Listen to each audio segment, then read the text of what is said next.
Lennox Lewis finally reveals why boxers hate Riddick Bowe. They were destined to clash. Two champions, one ring, and a rivalry that never got its moment. But behind the gloves and the headlines was something darker, a grudge that never died. Now, Lennox Lewis is finally breaking his silence. What he reveals isn't just personal, it's damning. Why did one of the most feared fighters in the world become the most avoided? And why do so many in the boxing world still resent Riddick Bowe to this day? But to really understand how things got this messy between Lewis and Bowe, we've got to rewind the clock, back to when both men were just rising stars, carving out their place in a heavyweight world that wasn't ready for what was coming. Lennox Lewis, from quiet contender to Olympic gold. Before he became one of the most dominant heavyweight champions in boxing history, Lennox Lewis was just a tall, quiet kid from East London trying to find his way. Born on September 2, 1965. In West Ham to Jamaican parents, his early life wasn't filled with boxing gloves or talk of greatness. In fact, Lewis didn't even throw his first punch in a ring until he was a teenager. But the seeds of greatness were already there, waiting for the right moment to grow. When Lewis was 12, his mother moved him to Canada for a better life. That shift wasn't just geographical, it changed the course of his future. He settled in Kitchener, Ontario, and it didn't take long for his athleticism to stand out. He was good at almost every sport he tried: basketball, soccer, football, track and field. But it was boxing that stuck. Something about the discipline, the strategy, the individual responsibility. It clicked with him. By the time he was in high school, Lewis was training seriously. He found a strong support system in Canadian boxing circles, especially under coach Riddick Bowe, who helped shape his technical foundation. He wasn't the flashiest boxer in the gym, but he was focused, precise. He studied the game like a chessboard, and it showed. In 1983, Lewis made waves by winning gold at the World Junior Championships in the Dominican Republic. That put him on the map. The following year, at just 18 years old, he qualified for the 1984 Olympics in Los Angeles, representing Canada in the super heavyweight division. He didn't win that year. He was eliminated in the quarterfinals by Tyrell Biggs, who would go on to take the gold. But that didn't make Lewis discouraged. He saw that experience as a stepping stone. While many other fighters turned pro right after the Olympics, Lewis made a different move. He decided to stick with the amateur circuit. He wanted to grow. He wanted to dominate. That decision turned out to be one of the smartest of his career. Fast forward to 1988. His perseverance paid off at the Seoul Olympics, where he achieved his goal of winning the gold medal in the super heavyweight division. In the final, he squared off against none other than Riddick Bowe, a rising American star. The match was intense, but Lennox took control quickly. In the second round, the referee stopped the fight. Lewis had won. Olympic gold. It was Canada's first boxing gold medal since 1932. That's over 50 years. That moment didn't only launch Lennox Lewis into the spotlight, it stamped his name in boxing history. It also marked the beginning of a rivalry that would haunt the sport for decades. And the world was only just starting to pay attention. But Lennox wasn't the only one making noise in the amateur ranks. Across the ocean, another young fighter was turning heads for a very different reason, and his name was starting to carry weight fast, too. Riddick Bowe, Brooklyn's quiet storm. Riddick Bowe's rise wasn't loud or flashy in the beginning. It was steady, disciplined, and quietly dangerous. Born on August 10, 1967, in Brownsville, Brooklyn, he grew up in a place where toughness wasn't a choice. It was a way of life. He was the 12th of 13 kids in a rough New York neighborhood that churned out more headlines for crime than for champions. But Bowe had a different kind of fight in him. Boxing wasn't a sport to him, it was a way out. At around age 13, he stepped into a gym for the first time, and something clicked. He moved like someone who had done it before, but he hadn't. Trainers quickly noticed his natural ability and a sort of calm focus that was rare in someone so young. Within a few years, he was competing at the national level and earning real respect. Bowe's amateur career was no joke. He racked up an impressive record and eventually earned a spot on the 1988 U.S. Olympic boxing team. That year, he represented the country in the super heavyweight division in Seoul, South Korea. He fought hard, made it all the way to the gold medal bout, and then ran into a tall, powerful Canadian Lennox Lewis. The two traded punches in a heated battle, but the referee stopped the fight in the second round, giving Lewis the gold and Bowe the silver. Still, that silver medal was a massive achievement, and it launched Bowe straight into the pro scene with his head held high. After turning pro in 1989, Bowe didn't waste time. He came in strong, fast, precise, and clearly on a mission. Under the guidance of legendary trainer Eddie Futch, who had worked with greats like Joe Frazier, Bowe polished his raw talent into a serious heavyweight threat. He was knocking out opponents left and right, stacking up wins, and climbing the rankings at a scary pace. Bowe's early professional career was characterized by an impressive winning streak. He fought 13 times in 1989 alone, showcasing his power and skill against a variety of opponents. His notable victories during this period included wins over Pinklon Thomas and Bert Cooper, both of whom were seasoned fighters. These victories propelled Bowe up the heavyweight rankings, setting the stage for future title opportunities. In 1992, Bowe achieved the pinnacle of his professional career by defeating Evander Holyfield to become the undisputed heavyweight champion of the world. Meanwhile, Lennox Lewis, his old Olympic rival, was doing the same thing across the Atlantic. Both men were undefeated, both were feared, and both were marching toward the top of the heavyweight mountain. By the early 90s, it wasn't just about wins anymore. It was about legacy. Fans, trainers, and promoters could feel something big was coming. The stage wasn't just being set for a heavyweight fight. It was being set for a clash between two men whose careers were tied together from the start. And whether they liked it or not, that Olympic memory was still hanging in the air. The world wanted to see them meet again, but this time with everything on the line. Now, while both men were carving out their legacies, it wasn't only their fists doing the talking. Something deeply controversial was already brewing behind the scenes. And it all came to a head with one move that changed everything. The infamous belt incident. By the early 90s, Riddick Bowe was riding high. Fresh off his victory over Evander Holyfield, he was sitting on top of the boxing world with 3 heavyweight championship belts in his possession: the WBA, the IBF, and the WBC. But while Bowe was smiling for the cameras, the boxing world was waiting for something more. They weren't satisfied with him being the man. Not yet. Not until he faced the one opponent who had haunted him since his amateur days, Lennox Lewis. You see, the WBC didn't waste any time. Right after Bowe's big win, they ordered him to defend his title against Lewis, who had also been making waves in the heavyweight scene. This wasn't a casual suggestion.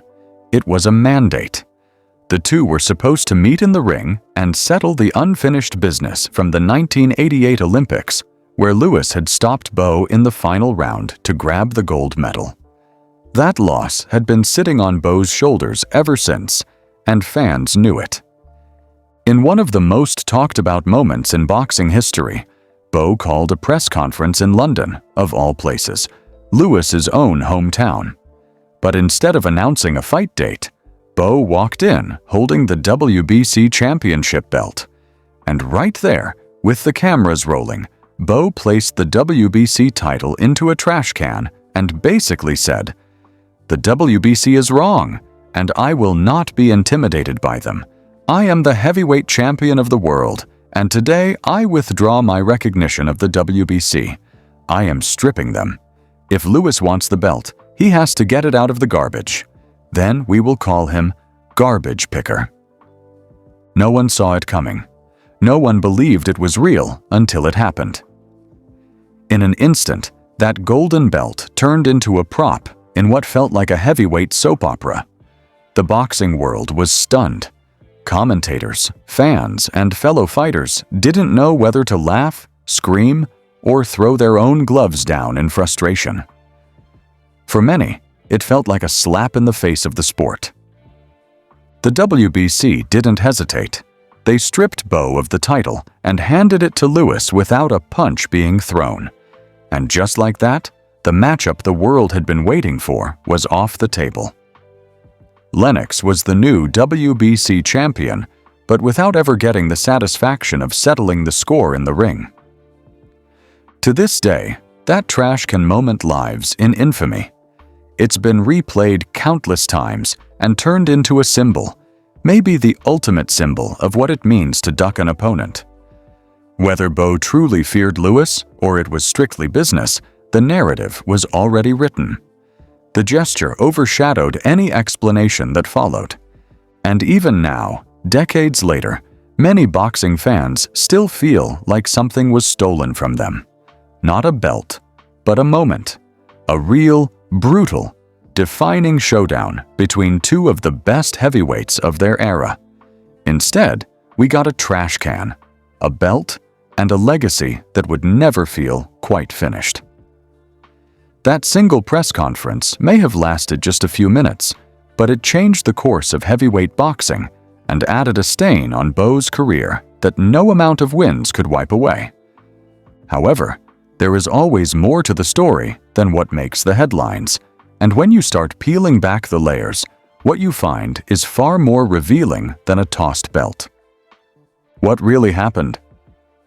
You see, the tension had already been simmering since their Olympic showdown in 1988, when Lewis stopped Bowe to win gold. That kind of history doesn't fade. It follows you, especially when you're both undefeated, young, and wearing world title belts.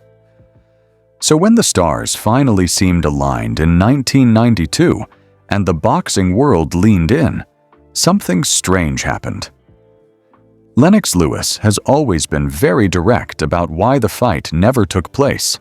From his point of view, it was never about whether he wanted the fight. He claims the real obstacle was Bowe's manager, Rock Newman. According to Lewis, Newman was afraid of what a rematch could mean.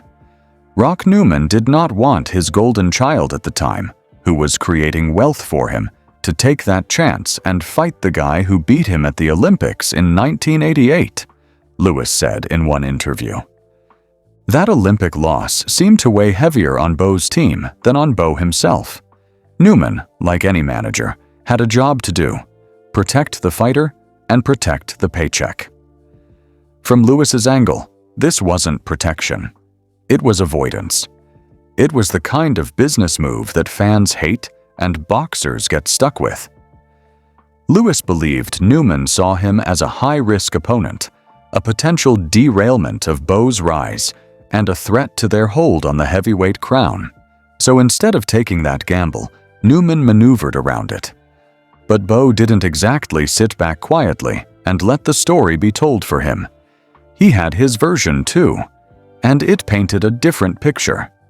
According to Bowe, the decision had less to do with fear and more to do with frustration, specifically, frustration with the WBC. Bowe believed the organization was pressuring him into a fight without proper negotiation. He felt disrespected, cornered by the WBC's approach, and unfairly pressured. From his perspective, the WBC was more interested in forcing a narrative than giving him a fair shake. That was the WBC. "I'm the heavyweight champion of the world, and they, out of nowhere, wanted to make him mandatory, and it didn't work that way," he recalled. So when Bowe tossed the WBC belt into a trash can at that infamous press conference, it wasn't meant to be a surrender. It was a protest, a statement. He wasn't ducking Lewis, he said. He was taking a stand against what he saw as politics in the sport. Whether you believed him or not depended on which side of the story you wanted to see. But behind both perspectives was a much larger issue, what fans and insiders alike have come to call boxing politricks. That's the messy world of promoters, managers, sanctioning bodies, and ego-driven business decisions.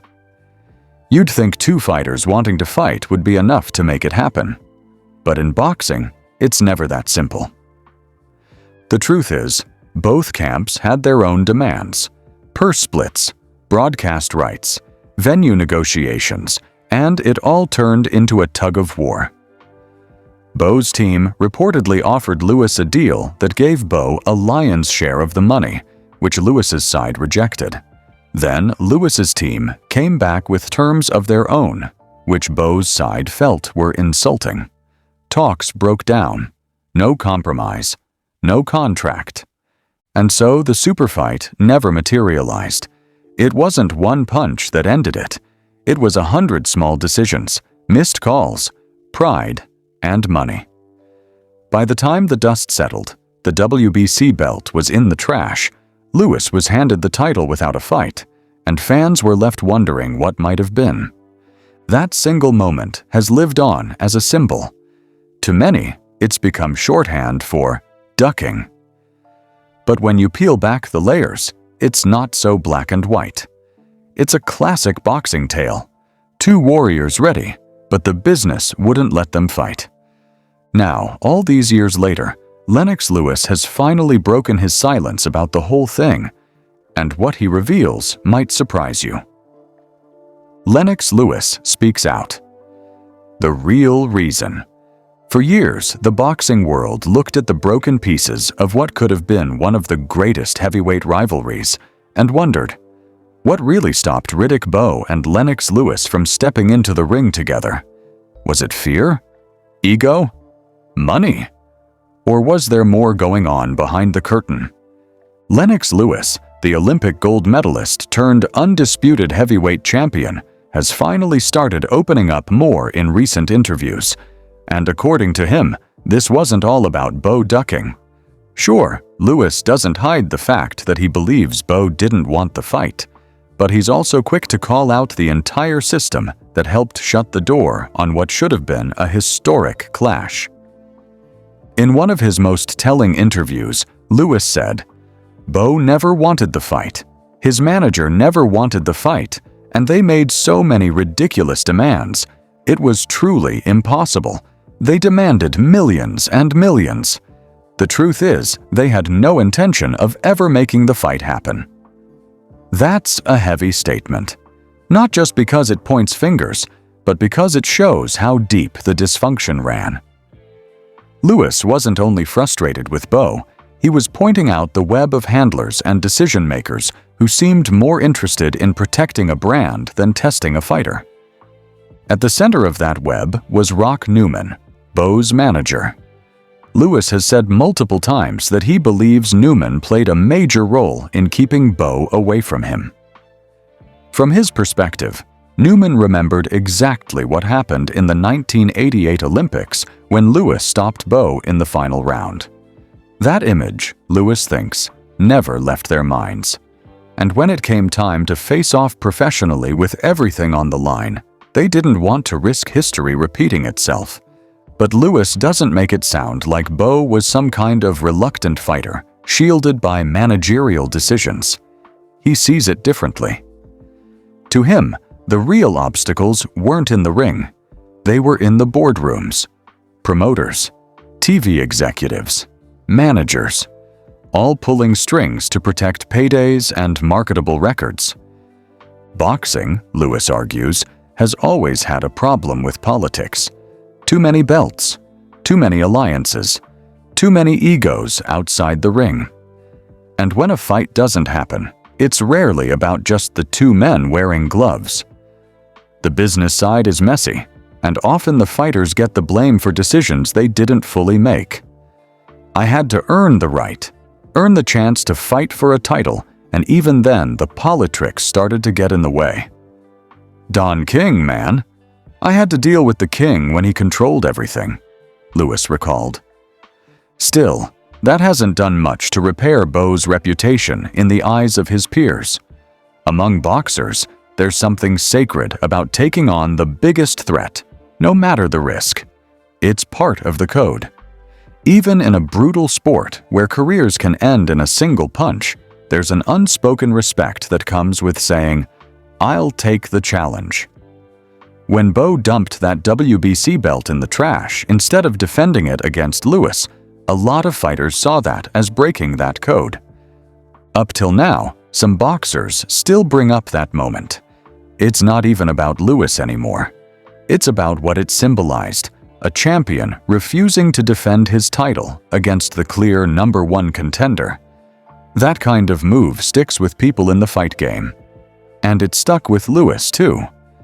Unlike his relationships with other rivals, Lewis never really made peace with Bowe. They didn't shake hands at events. They didn't trade respectful jabs in interviews. They stayed distant. To be honest, Lewis doesn't dwell on it with bitterness. He sees it as a lost opportunity, for both men and for the sport. But he also makes it clear, in his mind, the fight never happened not because of fear, but because of business. And while that might ease some of the harsh judgment that's followed Bowe around for years, it doesn't erase the damage. In a sport built on proving yourself, not fighting Lennox Lewis left a stain on Bowe's legacy that even his championship belts can't fully polish. And maybe that's the biggest loss of all, not that Bowe lost his reputation, or even Lewis lost a payday, but that boxing lost a moment that could have changed the heavyweight landscape forever. What could have happened if Lennox Lewis and Riddick Bowe had actually faced off in the ring? That's the million-dollar question that still floats around barbershops, podcasts, and boxing forums like a ghost that refuses to rest. If that fight had gone down in the early 90s when both men were in their prime, it might have reshaped the entire heavyweight era. We're talking about two Olympic gold medalists, both undefeated, and both carrying heavyweight boxing on their backs in very different ways. If they had clashed, it wouldn't have been a slow-paced chess match or a flashy spectacle. It would have been a legacy-defining war. Fans might have finally had their next great trilogy, but on a global scale. The winner would have become the guy of the decade, not only a champion, but a generational measuring stick. For Bowe, a victory over Lewis could have completely rewritten the narrative around his career. Instead of being remembered for ducking or drama, he'd likely be hailed as the undisputed king of a brutal era. For Lewis, beating Bowe early would have given him the validation he had to fight so hard for later. His career was already remarkable, but for years, people questioned why he never faced Bowe. A win could have silenced all that noise from the jump. Even the sport itself might have benefited. That fight could have reignited mainstream interest in boxing during a time when it was starting to lose ground to other sports. It had the drama, the stakes, and the global appeal. But it didn't happen. And now, we're left with speculation, highlight reels, and a what if that's grown bigger than the fight ever could have been. Was Riddick Bowe truly one of the greats? Or was he simply protected from the one fight that would have exposed him forever? Let me know your thoughts in the comments below. Be sure to like, share, and subscribe to our channel. To enjoy more content like this, tap on the next video on your screen.